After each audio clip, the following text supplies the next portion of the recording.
El doctor Juan Manuel Urtubey. Él es abogado, magíster en gestión y dirección de empresas, dirigente político y además exgobernador de Salta. También vi últimamente, vamos a hablar de todo, pero que ha sido convocado por el gobernador actual, Sáenz, para el Pacto de Güemes, del cual creo que fueron los gobernadores de nuestro norte a presentárselo al presidente Milei el propio 20 de junio antes de que viaje a España. Juan Manuel, buen día, gracias por atendernos. Muy buenos días, ¿cómo están ustedes? Bien, bien. ¿Qué contiene el Pacto de Güemes al cual el actual gobernador los ha convocado a los ex gobernadores, entre el que está Romero, en el que estás vos? Bueno, nosotros en Salta hemos planteado algunas cuestiones en las cuales tenemos un acuerdo y que es importante que el gobernador lleve la voz de todos los salteños, independientemente de la posición que tengamos cada uno. En este sentido, no solo los exgobernadores, sino también los distintos espacios políticos, sociales, empresariales, sindicales fueron conversando con el gobierno y elaboraron un documento desde el gobierno en donde se plantea desde la necesidad de la inversión pública nacional en las provincias, no solo en rutas nacionales, en esas cosas que son importantes para el desarrollo y el progreso, sino también la necesidad de la rediscusión de una ley de coparticipación que plantee un modelo de país un poco más sustentable en términos regionales. Ese es el planteo que llevó el gobernador de la provincia con el apoyo de todos nosotros al gobierno nacional, para que en definitiva sabemos que gran parte de las decisiones que se toman de política nacional después terminan impactando de lleno en cualquier capacidad de gestión que pueda haber en una provincia, porque las variables de política económica en la Argentina son federales, no son provinciales. Claro. Le falta mucho federalismo a nuestro país, ¿no? Definitivamente nosotros tenemos un diseño, un modelo constitucionalmente federal, pero con el paso del tiempo hemos ido validando un esquema cada vez más centralista que está asfixiando no solo la cuestión de las cuentas provinciales, de los gobiernos provinciales, municipales, lo de menos. El problema es que está asfixiando el desarrollo económico del interior de la Argentina. Nosotros necesitamos generar condiciones de desarrollo, porque lo que hay que discutir más allá del federalismo fiscal, a veces cuando se discute el federalismo, se cae en el vicio de discutir el poder entre los gobernadores, el presidente, a ver quién maneja más plata. A mí me gusta discutir federalismo económico, cómo genero condiciones de competitividad, de productividad a alguien de Rosario, a alguien de Salta, a alguien de Ushuaia y a alguien de San Juan. Bueno, esa es la discusión de la Argentina, ¿no? Claro, pero hace rato que está ausente. Definitivamente ausente, con un agravante. Gran parte, ya los últimos gobiernos de Argentina y de todos los colores políticos, incluido el actual, sí. No solo, digamos, que sean de Buenos Aires lo de menos, el problema es que no conocen la Argentina. O sea, no estoy diciendo que tengan una visión un poco más federal, un poco más, no, ya estoy pidiendo menos, estoy pidiendo que conozcan el país por lo menos, cosa que no sucede en los últimos varios gobiernos. Yo el otro día, bueno, normalmente escribo y hago análisis en Infobae, y decía que el presidente, o los presidentes, porque no es solamente Milei, tienen todo para ir desandando el tema de la pobreza, porque Argentina es un país que nos posibilita y les posibilita los instrumentos para que ello ocurra, las economías regionales, las potencialidades, las conocidas y las aún por conocer. No es un país en el cual vos decís tiene una enorme pobreza, pero ¿con qué lo afronta? Ese con qué está, pero se ignora. Definitivamente, y aparte el problema es que si nosotros tuviésemos ese conocimiento de lo que tenemos, podríamos generar modelos de desarrollo económico productivo que a la postre termina generando desarrollo humano y social. O sea, nosotros lo que necesitamos es saber, ¿en qué somos fuertes? Bueno, somos fuertes en esto, pongamos todas las fichas para que la Argentina crezca. Cada una de las regiones, la Argentina tiene fácilmente 5 subsistemas económicos autónomos, independientes, que si tuviesen realmente, no estoy hablando de incentivo, si tuviesen una mirada federal que no castigue a las economías regionales, y la Argentina tendría un nivel de desarrollo muy, pero muy importante.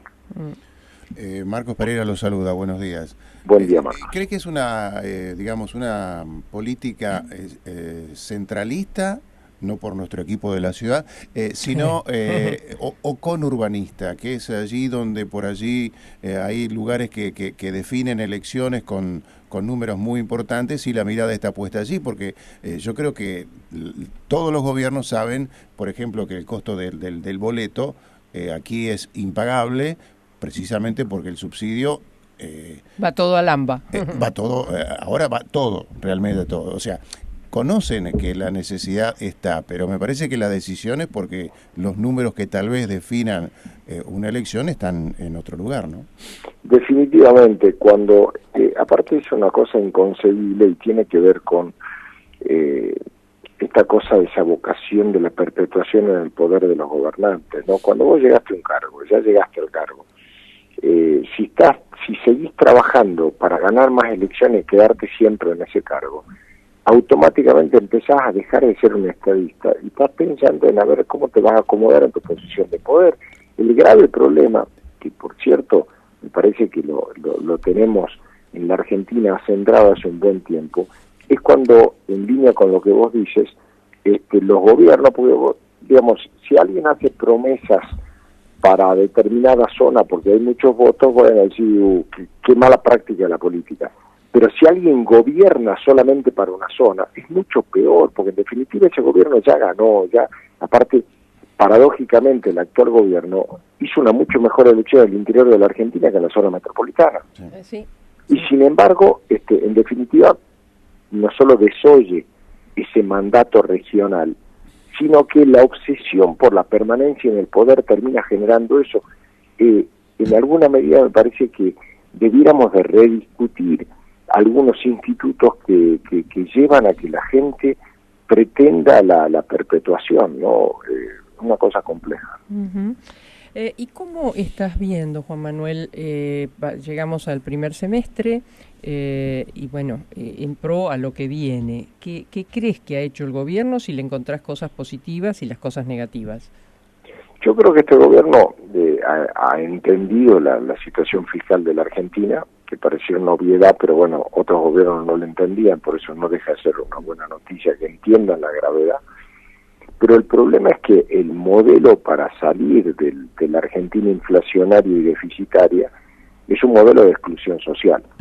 Entonces, digo, está bien el diagnóstico de decir la Argentina tiene que dejar de vivir como vive. Para mí el tratamiento, en definitiva, es excesivamente excluyente. Y por cierto, yo nunca me he enganchado con la lógica del pensamiento único. Esto es la única manera de hacer las cosas la que cree el gobierno. Uh-huh. Yo creo que la Argentina, que se ha distinguido a nivel regional e inclusive a nivel global en lo que significa la movilidad social ascendente, más allá que los peronistas nos creamos dueños de ese término, efectivamente no lo somos. Eso tiene que ver con la cultura argentina del siglo XX. Bueno, hoy la Argentina está desandando ese camino, el camino de la construcción de la clase media, el camino de la movilidad social ascendente, de aquel que nace en la humildad más, de la pobreza más absoluta y de ahí crece a una posición realmente fuerte. Bueno, ese tipo de cosas son las cosas que a mí me preocupan como mirada de este gobierno, ¿no? Uh-huh. ¿Qué crees que está pasando para que las oposiciones no aparezcan? La pésima performance de las anteriores gestiones, particularmente el anterior gobierno fue un muy mal gobierno, antes que ese el gobierno de Macri también fue un muy mal gobierno. Entonces, frente a eso, da la sensación que los principales actores no tendrían mucha autoridad cuando hablan, porque la gente le dice, flaco, cuando vos gobernaste me fue pésimo. Entonces, eso, esa especie de disminución de cápita que tiene el sistema político argentino, termina consagrando la lógica de pensamiento único tan nociva, ¿no? ¿Y ves la posibilidad de la reconstrucción de otro modelo que no sea el de Milei? Sí, yo soy muy optimista respecto de eso. Y por cierto, trabajo activamente para lograrlo, porque creo que la Argentina necesita como te decía, salir de la lógica del pensamiento único. Ujú. Y fundamentalmente, ¿por qué? Porque hay una manera mejor de hacer las cosas, creo, en la Argentina. Porque lo hayan hecho mal los que estuvieron antes no invalida que tengamos que hacer el esfuerzo para tratar de hacer las cosas bien. Esta lógica binaria en donde como lo anterior fue malo, entonces lo único que queda es esto, es errónea. ¿Por qué? Porque el gobierno anterior no fue un gobierno desarrollista, fue un gobierno populista e irresponsable. No fue un gobierno que generó herramientas para el desarrollo de la actividad productiva del país. Bueno, este gobierno tampoco lo hace. Entonces, me parece que hay que empezar a pensar en un gobierno que realmente represente a la conflictividad actual. Lamentablemente, en su momento, el anterior gobierno abandonó la agenda de las mayorías y se dedicó a una especie de vanguardismo del conurbano que no tiene nada que ver con la agenda que tenemos en la Argentina. Bueno, resultados a la vista. ¿Qué crees sobre estas leyes que el presidente está, primero ninguneó, dijo que podía sin ellas y después dice, las necesito, y es más, lanzaría el famoso pacto del 25 de mayo, el 9 de julio, luego de aprobadas estas leyes? ¿Qué nos dejan estas leyes? A mí, sinceramente, no me parece que sea una buena ley, la ley bases. Tengo un problema, doy clases cuando puedo de Derecho Constitucional y me han enseñado desde muy chico que la delegación de facultades es uno de los problemas más serios que ha tenido la Argentina en materia institucional. El gobierno, en sus primeros 2 artículos, genera una delegación de facultades monstruosa al Poder Ejecutivo. Eso, que hoy nadie lo ve, a la larga después termina generando serios problemas institucionales. Luego, el modelo de constitución del sistema de incentivo a las grandes inversiones genera una desigualdad ante la ley gigante entre los grandes monopolios y la pequeña y la mediana empresa que se va a fundir en la Argentina. Eso me preocupa y mucho. Y si a eso le sumamos la vocación del gobierno de desoír los acuerdos del Senado y avanzar en la sanción de diputados privatizando empresas como Aerolíneas Argentinas, la Radio y Televisión Argentina y demás, me parece que estamos en problemas. Por eso es que a mí me parece que es una mala ley, ¿no? Vos que vivís en el interior, ¿qué es cómo se viviría sin el correo y sin Aerolíneas, por ejemplo? Bueno, es la mirada... sin la Radio Nacional, ¿no? El problema es que, el problema que tenemos es que es una mirada estrictamente economicista de la realidad. Una línea aérea es una herramienta de desarrollo de las comunidades. O sea, si vos dejaste de tener vuelos a una provincia, esa provincia va a tener menos inversión. No solo no va a tener turismo, sino no va a tener nadie que vaya a invertir, que vaya a hacer nada, porque no pueden llegar a ese lugar. Primer tema. Entonces, uno de los errores es pretender medir la rentabilidad de una empresa estrictamente en los números de la empresa y no como herramienta de desarrollo productivo. Ese es un problema central que me parece que se tiene. Si después hay mala administración, si después hace las cosas mal, obviamente hay que corregirlo, el que roba hay que mandarlo preso y el que gobierna mal hay que cambiarlo y poner a otro. Me parece que hay que corregir eso. Con el tema de correo ni hablar, obviamente es una cuestión central, pero si a eso le sumamos también el tema de romper la lógica de la identidad cultural argentina, destruyendo los medios públicos, porque si vos vas a someter a los medios públicos a la ley del mercado, dejan de ser medios públicos, automáticamente se rigen por las reglas del mercado. Entonces, la pregunta, ¿cómo voy a lograr yo sostener identidad cultural en un país en donde no hay una herramienta para comunicarse? Entonces, son cuestiones que hay parte de... Cuando uno maneja una empresa, a mí me ha tocado hacerlo en una empresa, me ha tocado hacerlo en el gobierno, me ha tocado hacerlo en otros lados. La lectura no es lineal de, cuando vos tenés una planilla Excel, la columna no solo se valida en esa columna, se valida en la columna que sigue y en la que sigue, pero un contador y un economista eso a veces no lo entiende, ese es el problema. Claro.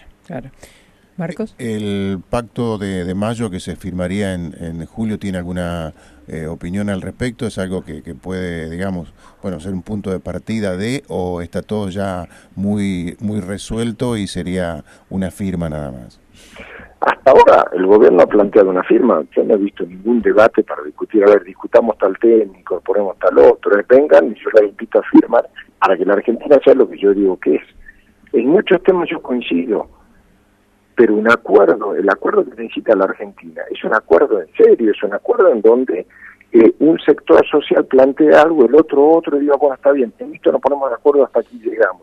En otra cosa, o sea, la Argentina necesita un verdadero plan de desarrollo estratégico, no una declaración de principios atado a un determinado dogma ideológico, porque yo no soy liberal, o sea, yo creo en ideas de libertad totalmente, obviamente, pero no creo que la salida de la Argentina sea abandonar el camino del constitucionalismo social que lleva más de 100 años en el país, con buenos resultados, más allá de que a algunos no les gusten. Por eso digo, el problema de los acuerdos, cuando en definitiva son imposición del poder respecto de otros, no son acuerdos.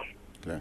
Entonces, ese es el problema. Pero bueno, en buena hora que haya por lo menos la estética del diálogo, que hasta ahora no hubo, ¿no? Y la última pregunta, ¿cómo interpretas bueno, el performance del presidente Milei en el mundo? ¿Es adhesión, es asombro? ¿Qué despierta? Por ejemplo, ayer, bueno, creo que salió al balcón del ayuntamiento con gente que lo victorea y gente que se desnudó para demostrar su disconformidad. ¿Cómo ves esto? Hay un movimiento en el mundo producto de la insatisfacción de un sistema representativo que no está dando resultados, que está haciendo crecer a la extrema derecha en el mundo, y el presidente argentino está como una de las estrellas de ese modelo de extrema derecha en el mundo. Yo no lo comparto en absoluto, pero naturalmente tenemos que entender que hay un fenómeno global en donde hay un mayor interés de conocer cómo funciona la lógica de la extrema derecha y de los populismos de derecha. Bueno, obviamente nosotros tenemos un exponente y que le pone mucho énfasis a esa campaña global, ¿no? Digamos, a mí me hubiese gustado que recurra un poco más a las provincias, pero bueno. Leía para despedirte ayer, creo, que viste que hay elecciones ahora en Francia, lo que le ocurrió a Macron perdiendo, bueno, dijo, bueno, disuelvo la asamblea y vuelvo a llamar a elecciones y demás, que la ultraizquierda votaría con Le Pen, con la ultraderecha, un sector de la ultraizquierda que siempre ha defendido el tema del judaísmo, el tema del holocausto, y en esta ocasión votarían juntos. Pasan cosas raras en el mundo. Tiene que ver con un sistema que está crujiendo. Da para una larguísima charla, pero sí. Hay gente que está escribiendo y hay foros donde estamos discutiendo eso. Nuestro sistema representativo está mutando a una democracia más participativa, en donde hay que habilitar canales de participación ciudadanos, y eso no se está encontrando. Y si a eso le sumamos, obviamente, que estamos viviendo en un mundo en donde el modelo de convivencia ha mutado a algo mucho más individualista, este tipo de cosas es natural y lo vamos a seguir viviendo durante varias décadas seguramente en el mundo, hasta que encontremos un camino. Yo, muy cortito, que no los quiero demorar, sí. Pero si vos mirás cómo el modelo de organización social o política en el mundo ha ido acompañando al modelo de generación de bienes y servicios, o sea, el que generaba los recursos era el que mandaba en una sociedad determinada, vas viendo que los modelos fueron cambiando cuando fue cambiando. O sea, la monarquía se terminó cuando apareció la revolución industrial, por lo cual ya los dueños de la tierra no tenían razón de ser que manden en la comunidad. 12.000 años antes, cuando apareció la revolución agrícola, fueron justamente los reyes los que pasaron a mandar, porque ya el más fuerte no tenía para qué mandar. Bueno, hoy, frente a la economía del conocimiento, claramente está crujiendo el modelo de la democracia de masa. Y nosotros tenemos que entender cuál va a ser la forma en donde podemos ir a acomodar nuestro sistema. Nos puede llevar 20, 30, 50 años en el mundo, pero sepamos que esto va a cambiar. Claro. Juan Manuel, siempre es un placer poder escucharte y dialogar y ayudarnos a pensar. Un placer, gracias. Muchísimas gracias, que tengan muy buen fin de semana. Igualmente, el doctor Juan Manuel Urtubey. Y cerrando esto, un oyente nos escribe diciéndole que ya en este momento, viste que hay poblaciones aisladas por la nieve, y Radio Nacional dice solo repite contenidos de Buenos Aires, aíslan a la gente y les informan del estado de tránsito en Cava, en vez de ser como normalmente fue Radio Nacional, al servicio de la necesidad de su población. Así es. Estás en Radio